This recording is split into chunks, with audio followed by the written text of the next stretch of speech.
Episode 11 और 12 public relations department. Amit को देख के अपने पास्ट की बातें आधे सेकंड में ही किसी रील की तरह आदित्य की आंखों के सामने से घूम गई।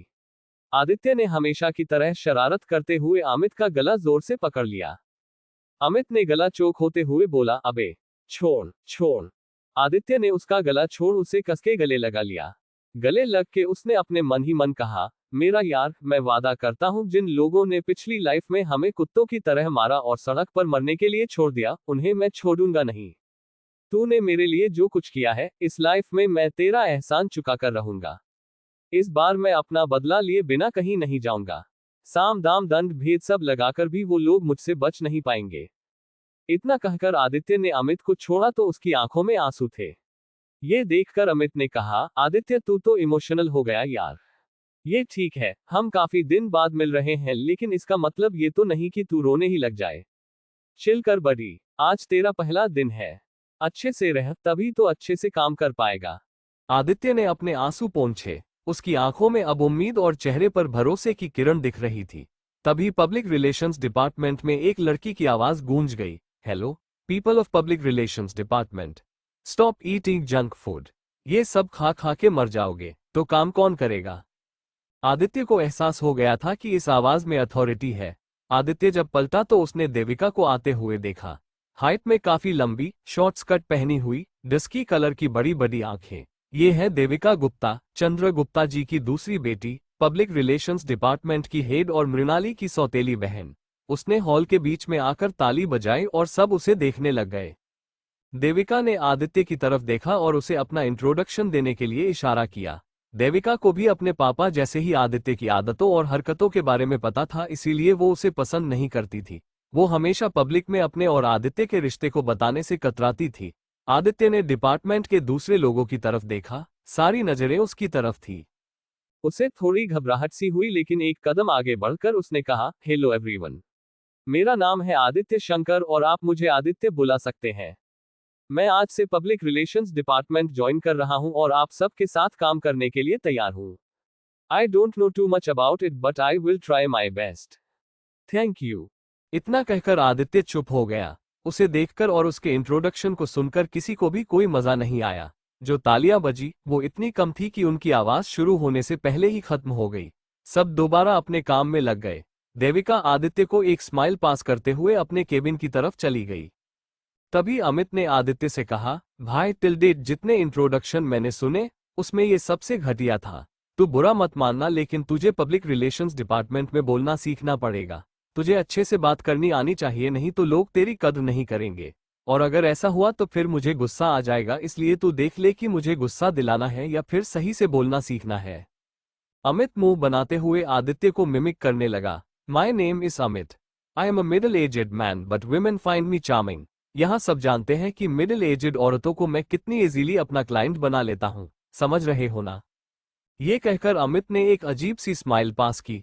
उसे देखकर आदित्य ने हंसते हुए कहा, मुझे जितनी इन्फो है उसके अकॉर्डिंग तुझे 1 साल में कोई क्लाइंट नहीं मिला है। अगर ये चार्मिंग है तो तू किसी ड्रीम में है मेरे दोस्त, रियलिटी में तो तू एकदम फुद्दू है। आदित्य की बात सुनकर दोनों हंसते हैं। उनकी हंसी देखकर आसपास के लोग उन्हें देखने लगते हैं। फिर अमित आदित्य को अपनी डेस्क के पास ले जाता है और वहां पर उसे बिठाते हुए कहता है, देख आदित्य, मैं तुझे पहले ही बता दूं कि अगर तू पहले दिन से ही काम करने के बारे में सोच रहा है तो फिर इस थॉट को अपने मन से जितनी जल्दी हो सके निकाल दे। पब्लिक रिलेशंस डिपार्टमेंट कोई छोटी जगह नहीं है। यहाँ तू आसपास देखेगा तो तुझे जन्नत की अप्सराएं ही दिखेंगी। पूरी कंपनी में ये इकलौता डिपार्टमेंट है जहां पर एकदम पटाखा लड़कियां हैं। आ तुझे इस कंपनी की ब्यूटी क्वीन दिखाता हूँ। इतना कहकर अमित आदित्य को आगे ले जाता है। कंपनी के कॉरिडोर में घूमते घूमते दोनों ऐसे चलते हैं जैसे वो कुछ इंपॉर्टेंट बात कर रहे हो, लेकिन असलियत में वो डिपार्टमेंट की खूबसूरती को देखने निकले होते हैं। अमित आदित्य से एक तरफ इशारा करते हुए कहता है, हमारा डिपार्टमेंट खूबसूरती से भरा पड़ा है दोस्त, लेकिन इस बगीचे का सबसे खूबसूरत और नाजुक फूल है ट्विंकल डिसूजा। आदित्य डिपार्टमेंट के कॉर्नर पर लगी डेस्क पर देखता है। एकदम पतली कमर, आंखों में हल्का सा नीला रंग और लाइट पिंक लिप्स वाली ट्विंकल अपने काम में खोई हुई है। उसे देख अमित आगे कहता है, किसी भी पोज में इसकी कोई पिक्चर खराब नहीं आती इसकी। कहते हैं यहाँ ज्वाइन करने से पहले ट्विंकल फैशन शोज के लिए मॉडल रह चुकी है। कई बड़ी बड़ी कंपनी के कॉस्मेटिक एड भी किए हैं इसने, एक मेकअप ब्रांड की ब्रांड एम्बेसडर भी रही है। लेकिन पिछले साल एक फैमिली प्रॉब्लम के चलते इसे मुंबई से वापस आना पड़ा, तभी इसने ये कंपनी ज्वाइन की। अब भला हो उन प्रॉब्लम्स का जिनकी वजह से हमें जन्नत की ये अप्सरा रोज दिखने को मिलती है। आदित्य अमित के साथ एग्री करता है, oh she is really very pretty. Amit को लगता है कि आदित्य शायद इंटरेस्ट ले रहा है, इसलिए उसने आगे चलते हुए कहा, प्रेटी तो वो है पर जैसा तू है ना आदित्य शंकर, एक बात तो डेफिनेट है कि वो तुझे भाव नहीं देगी। उसका स्टेटस इतना हाई है कि वो मुझ जैसे हैंडसम लड़के को भाव नहीं देती। अब आज के तेरे इंट्रोडक्शन के बाद तो तू एक नासमझ से ज्यादा कुछ नहीं लग रहा। ये बात सुनकर आदित्य अमित के कान खींचते हुए सार्कास्टिकली उससे कहता है, बेटा तू बहुत सालों बाद मुझसे मिला है, एक इंट्रोडक्शन से मेरा कैरेक्टर जज मत कर। अब मैं बदल गया हूं और आगे चलकर तुझे बहुत कुछ नया रंग पता चल जाएगा, थोड़ा पेशेंस रख। अमित आदित्य के सामने हाथ जोड़ते हुए कहता है, हाँ भाई गलती हो गई, कान तो छोड़ दे मेरा प्लीज। आदित्य अमित का कान छोड़ देता है। अमित अपने लाल कान को मसलते हुए कहता है, साले थोड़ी बुराई क्या कर दी, तू तो मेरे कान की जान के पीछे ही पड़ गया। आ तुझे कुछ दिखाता हूं, चल मेरे साथ। अमित आदित्य का हाथ खींचते हुए फिर से आदित्य को अपनी डेस्क के पास ले जाता है। थोड़ा इधर उधर नजरें मारते हुए वो सबको देखता है कि कोई उन्हें देख तो नहीं रहा। फिर धीरे से वो अपनी टेबल के ड्रॉअर को खोलता है। वो उसमें रखी शराब की बोतल आदित्य को दिखाता है। उसे देख आदित्य की आंखें चमकने लगती है। वो अमित से कहता है, महंगी शराब है, Edward brand, 20 year old scotch, बाहर से इंपोर्ट कराई है। कहते हैं एक बार किसी की जुबान पर चढ़ जाए ना तो फिर कोई और नशा इसकी बराबरी का नहीं। आदित्य उससे कहता है, इतनी महंगी वाली पी रहा है तू, पहले तो कितना सस्ते में निपट जाता था। अमित उसे बताता है, यार पहले ना लाइफ में उतना फन नहीं था जितना आज है। यहाँ दिन भर काम करता हूँ और रात को बस ये वाली ही पीता हूँ। यही तो जिंदगी है मेरे भाई। चल आज शाम को हम दोनों बैठते हैं और पुरानी दोस्ती के नाम पर जाम पे जाम चढ़ाते हैं। मौत से लौटकर इस नई जिंदगी में आदित्य को पहली बार किसी ने शराब ऑफर की थी। वो कुछ देर एक फीकी हंसी हंसते हुए बोतल को घूरता है, फिर सोचता है कि अगर ये उसकी पिछली जिंदगी होती तो वो पहली बार में ही जाम लड़ाने के लिए हाँ बोल देता। लेकिन दुनिया माने या ना माने अब वो बदल चुका था। अब उसे इस जिंदगी की पहली शुरुआत अपनी अल्कोहल बंद करने से ही करना होगी। अमित अपना ड्रॉअर बंद करता है और गेट की तरफ देखता है। आदित्य का ध्यान टूटता है और वो भी गेट की तरफ देखने लग जाता है। डिपार्टमेंट के गेट पर स्टाइलिश सूट में एक बंदा खड़ा रहता है, जिसे देखकर अमित कहता है, ये देख, ये है वीर प्रभाकर, डिपार्टमेंट और इस पूरी कंपनी की सबसे स्टाइलिश पर्सनैलिटी। खास बात तो ये है कि इसी पर मरती है ट्विंकल डिसूजा। लाइफ हो तो ऐसी यार। आदित्य वीर की तरफ देखता है। गोरा रंग, उस पर सलीके से सेट काली दाढ़ी और gym toned body, Italian shoes, top class Armani suit और पूरे डिपार्टमेंट को महका देने वाला परफ्यूम। दूर से ही दिख रहा था कि वीर कोई छोटी मोटी हस्ती नहीं है। वो था तो किसी अमीर बाप की औलाद, लेकिन फिर भी इस कंपनी में काम कर रहा था। आदित्य अमित की तरफ देखकर ही समझ आता है कि अमित वीर से जलता है। अमित अपने दांत पीसते हुए कहता है, इसे लगता है जैसे इसके बाप का ऑफिस है। देख, पूरा 1 घंटा लेट आया लेकिन चाल अभी भी ऐसी है जैसे कोई कछुआ आ रहा हो। वीर धीरे धीरे अमित और आदित्य की तरफ बढ़ता है। तभी देविका अपने केबिन में से बाहर आती है और वीर की तरफ देखकर कहती है, Veer, meet me in my cabin within 5 minutes, कुछ जरूरी बात करनी है। सब देख सकते थे कि देविका के चेहरे पर गुस्सा था। जिस टोन से उसने ये बात बोली थी, इसका मतलब क्लियर था कि कुछ तो बड़ा हुआ है। देविका ने सबको देखा और फिर एक फेक हंसी के साथ वो वापस अपने केबिन में चली गई। आदित्य ने वीर की तरफ शक की नजर से देखा और अमित से पूछा, वीर का लेट आने पर भी रिलैक्स रहना ये दिखाता है कि उसकी डिपार्टमेंट में काफी चलती है। ये उसने अपनी एबिलिटीज के दम पर काम करके कमाई है या फिर इसके अलावा भी और कोई सीक्रेट है? आदित्य की बात सुनकर अमित कहता है, तूने सही सोचा आदित्य, ये सिर्फ काम की वजह से ही नहीं है। बात यह है कि इसके अंकल ड्रग एडमिनिस्ट्रेशन डिपार्टमेंट में डेप्यूटी चीफ है, इसलिए कई बार ये कंपनी और डिपार्टमेंट के बीच लिंक का काम करता है। जैसे पिछले साल कंपनी ने एक नया ड्रग बनाया था, उसके यूज पर ड्रग एडमिनिस्ट्रेशन ने रोक लगा दी थी। उसका कोई भी पेपर वर्क अप्रूव नहीं हुआ था। उस वक्त वीर ने ही अपने अंकल की हेल्प से ये काम कराया था। ऑलमोस्ट 10 करोड़ के लॉस से उसने कंपनी को बचाया था। लेकिन वीर का देखने का नजरिया कुछ और है। वो कहता है कि उसने 10 करोड़ के लॉस ने नहीं बचाया, बल्कि उसने 200 करोड़ के प्रॉफिट के रास्ते खोल दिए हैं। वैसे भी कई मीटिंग्स में देविका ने कहा है कि वीर इस डिपार्टमेंट का हीरा है, इसलिए उसे फर्क नहीं पड़ता कि वो टाइम पर आए या नहीं। आदित्य की नजरें वीर पर टिकी रहती है। वो अपने सूटकेस को हवा में उछालकर देविका के केबिन के अंदर चला जाता है, लेकिन जाने से पहले उसके और ट्विंकल के बीच में एक प्यारी सी स्माइल एक्सचेंज होती है। डिपार्टमेंट की हर लड़की ये देख ट्विंकल से और भी ज्यादा जलने लग जाती है। ट्विंकल के दीवाने सिर्फ इस ऑफिस में नहीं बल्कि कंपनी के हर डिपार्टमेंट में थे। कई लोग तो उसे अप्रोच भी करते थे, लेकिन ट्विंकल का सारा झुकाव वीर की तरफ ही रहता था। वो उससे शादी करना चाहती थी। अमित ट्विंकल की तरफ देखते हुए कहता है, देख देख, उसने स्माइल पास की। फिर अमित वापस अपने चेहरे पर एक अजीब सी स्माइल के साथ कहता है, आदित्य अगर तेरे मन में अभी ट्विंकल से दोस्ती करने का ख्याल आ रहा है तो उसे अभी मन से निकाल दे। इसके अलावा एक जरूरी बात जान ले, कभी गलती से भी ट्विंकल को हट या डिसरिस्पेक्ट मत करना, otherwise all the boys will be against you. फिर कोई भी नहीं देखेगा कि तू कौन सा शंकर है। आदित्य अमित की बात इग्नोर करता है। उसकी नजर अभी भी देविका के केबिन की तरफ ही थी। अपनी नजरें बिना हटाए उसने अमित से पूछा, पर ये वीर तो ट्विंकल से भी ज्यादा एरोगेंट है। ये खुद से एज में इतनी छोटी लड़की को क्यों भाव देता है? अमित ने उसी अजीब सी स्माइल के साथ कहा, देखा इंटरेस्ट आने लगा ना? भाई मैं बोल रहा हूं, इट्स अ ट्रैप। जितना अंदर जाएगा उतना फंसता जाएगा। इस सब में मत पड़ तू। आदित्य इस बात पर हंसता नहीं है। अमित को समझ आ जाता है कि अब वो सीरियस है, लेकिन आदित्य इस वक्त केबिन की तरफ ऐसे देखता है जैसे कि वो बाहर से ही देख पा रहा हो कि अंदर क्या चल रहा है। पर सच तो ये था कि वीर को देखते ही आदित्य को पिछली जिंदगी से कुछ याद आ गया था। Episode 12 the spiritual fruit. Aditya को ऐसे चुपचाप और सीरियस देखकर अमित समझ नहीं पाता कि उसको क्या हुआ है। वो आदित्य के हाथ को हिलाते हुए कहता है, क्या हो गया भाई? कुछ सुनाई दे रहा है तो मुझे भी बता दे। आदित्य का ध्यान टूटता है और वो अमित से सीरियस टोन में कहता है, अभी मैंने जितना पूछा उतना जवाब दे। ट्विंकल और वीर का चक्कर क्यों होगा वैसे?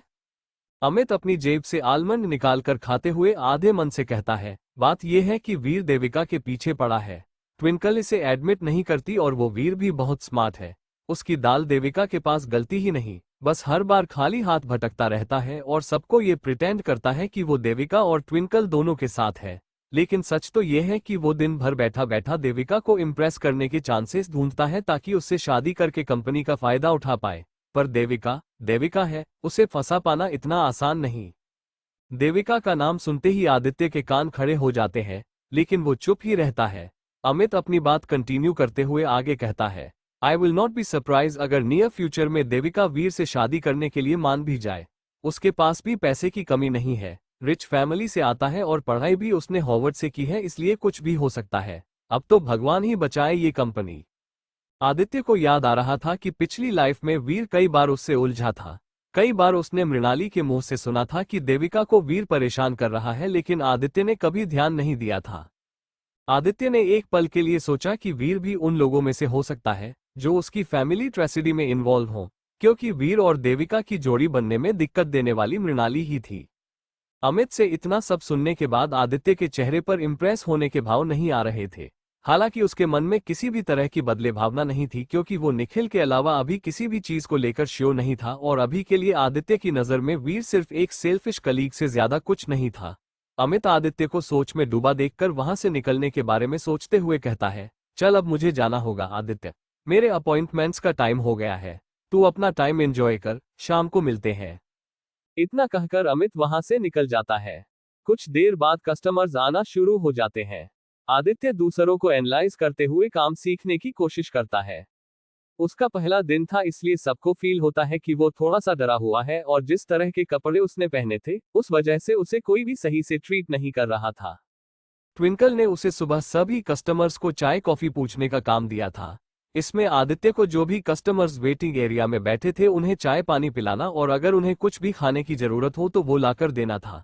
वहां आने वाले लोगों में मेजॉरिटी रिच लोगों की थी, जो किसी कंपनी के मालिक थे या कोई सबॉर्डिनेट। इस वजह से आदित्य को हर कस्टमर एक नीची नजर से देख रहा था। आदित्य ने दिन में 1:30 बजे जब ब्रेक लिया तो वो खुद को शीशे में देखने लगा। उसके कपड़े चाय के निशान और पसीने की वजह से सुबह के मुकाबले में और ज्यादा गंदे हो गए थे। पास में से निकलती हुई ट्विंकल ने उसे देखा और टोंट मारते हुए कहा, I think you should buy some decent clothes. Aditya ने उसकी बात पर ज्यादा ध्यान नहीं दिया। इसके बाद वो कुछ देर के लिए बाथरूम में फैन के नीचे बैठ गया। उसे ये सब काम बेहुदा और बहुत ही नीचा दिखाने वाला लगा। उसका दिल किया कि वो अभी उठकर इस बिल्डिंग से बाहर चला जाए और कभी वापस ना आए, लेकिन वो नहीं जा सकता था क्योंकि उसे मृणाली का ध्यान रखना था। इसलिए वो यहाँ आया था और उसके लिए वो इतना तो झेल ही सकता है। वो कुछ देर बाद बाथरूम से बाहर निकला और उसने देखा कि सब लोग अपने अपने ग्रुप में बैठे लंच कर रहे थे। आदित्य को जोर से भूख लगी थी, इसलिए उसने डिसाइड किया कि वो नीचे जाकर रेस्टोरेंट से कुछ खा लेगा। ये सब सोचते सोचते आदित्य को याद आया, रेस्टोरेंट से खाना लेने के लिए तो मेरी जेब में तो पैसे ही नहीं है। ऐसा करता हूँ, बेकर्स पॉइंट से उधार लेके कुछ खा लूंगा। यही सोचकर वो लंच करने के लिए नीचे जाने वाली लिफ्ट में चढ़ गया। जब लिफ्ट नीचे जा रही थी तो उसने सोचा कि एक बार वो मृणाली से पूछ ले कि उसने खाना खाया है कि नहीं, लेकिन जिस तरीके का बिहेवियर मृणाली और पूरे ऑफिस वालों का उसकी तरफ था, इससे उसे इतना तो समझ आ गया था कि ऐसा करना अभी सही नहीं रहेगा। लिफ्ट ग्राउंड फ्लोर पर जाकर रुकी और उसके खुलते ही आदित्य को अपने सामने मृणाली दिखी। मृणाली ने आदित्य की तरफ देखा और उससे पूछा, कहाँ जा रहे हो? लंच करने? मृणाली आदित्य को एक सेकंड के लिए देखती रही, फिर उसने कहा, और लंच के लिए पैसे? आदित्य ने उससे कहा, पैसे तो नहीं है, मैं किसी से उधार मांग लूंगा। आदित्य की बात सुनकर मृणाली को अंदर से बहुत बुरा लगा कि लंच तक के पैसे मांगने के लिए आदित्य उसके पास तक नहीं आया। उसने अपना पर्स खोला और उसमें से एक 500 का नोट निकालकर आदित्य को दे दिया। इतना करके वो चुपचाप लिफ्ट के अंदर चली गई। लिफ्ट के दरवाजे बंद होते समय आदित्य ने मृणाली की तरफ देखा, उसके चेहरे पर हल्की सी स्माइल थी। आदित्य वहां से निकला और तेज धूप में बाजार के आसपास की दुकानों को देखने लगा। आदित्य ने कभी इन सारी दुकानों पर ध्यान ही नहीं दिया था। पिछली लाइफ में जब भी वो काम से फ्री होता था तो अमित के साथ मिलकर या तो किसी बड़े रेस्टोरेंट में जाकर खाना खाता था या फिर ऑफिस की छत पर जाकर सिगरेट पीते हुए पहले अपने परिवार को गाली देता, फिर मृणाली के परिवार को और फिर उन सब लोगों को जो उसकी जिंदगी में कुछ ना कुछ करके बैठे हैं। लेकिन अब आदित्य को कुछ और करना था। तभी उसे सामने बेकर्स पॉइंट दिखा और वो वहां चला गया। आदित्य को याद आया कि पिछली लाइफ में यही दुकान थी जहां पर वो कभी कभी आता जाता रहता था। कई बार उसने दुकानदार से उधार भी मांगा था, लेकिन एक समय आने के बाद दुकानदार ने आदित्य को कोई भी उधार देने से मना कर दिया था। आदित्य ने इस दुकानदार से बहस भी की थी। उसे याद आया कि पिछली लाइफ में आदित्य ने शादी के बाद की बची खुची जिंदगी उधारी पर ही काटी थी। आदित्य ने एक समय पर इतनी हद पार कर दी थी कि लोगों ने उसके फोन उठाना तक बंद कर दिया था। लोग गुप्ता परिवार को आदित्य की वजह से ना जाने कैसी कैसी बातें कहते थे। वहीं गुप्ता परिवार से मिसेस गुप्ता हर बार इसका ब्लेम सिर्फ मृणाली को ही देती थी।